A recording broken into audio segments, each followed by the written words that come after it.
শাহবাগ মোড়ের কাছে আপনারা দেখতে পাচ্ছেন আমাদের পিছনে ইতিমধ্যে শত শত শিক্ষকবৃন্দরা উপস্থিত আছেন।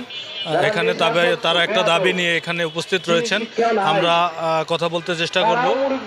এই যে জাতীয় ইফতেদায়ী মাদ্রাসাকে সরকারিকরণের জন্য তারা যেই দাবিটা এখানে উত্থাপন করতে এসেছেন, আমরা তার সাথে কথা বলবো। আমরা তার সাথে বিস্তারিত জানতে চেষ্টা করব। আপনারা এখানে কেন উপস্থিত হয়েছেন? আমরা সকাল 11টার দিকে জাতীয় প্রেস ক্লাবের সামনে মাননীয় প্রধান উপদেষ্টার বরাবর স্মারকলিপি দেওয়ার জন্য এবং তার সাথে বৈঠক করার জন্য পদযাত্রা সহকারে মিছিল দিয়ে আসছিলাম। শাহবাগে এখানে আমাদের ব্যারিকেড দিয়ে আটকে দেওয়া হয়। তারপর হঠাৎ করে আমাদের উপরে লাঠিচার্জ করা হয়, গ্যাস নিক্ষেপ করা হয়, গরম পানি নিক্ষেপ করা হয়, টিয়ার সেল নিক্ষেপ করা হয়। আমাদের প্রায় 200-র অধিক শিক্ষক আহত হয়েছে। পিজি হাসপাতালে অনেক ভর্তি আছেন, ঢাকা মেডিকেল আছেন, অনেকে চিকিৎসা নিয়ে বিভিন্ন আত্মীয় স্বজনের বাসায় চলে গেছেন। আমিও পিজি হাসপাতালে ভর্তি হয়েছিলাম।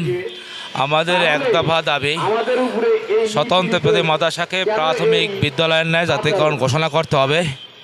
যেহেতু আমাদেরকে বারবার আশ্বাস দিয়ে আসছেন, এবার আশ্বাস নয়, আমরা জাতীয়করণ ঘোষণা চাই। এই দাবি নিয়ে আমরা শাহবাগ চত্বরে বসেছি।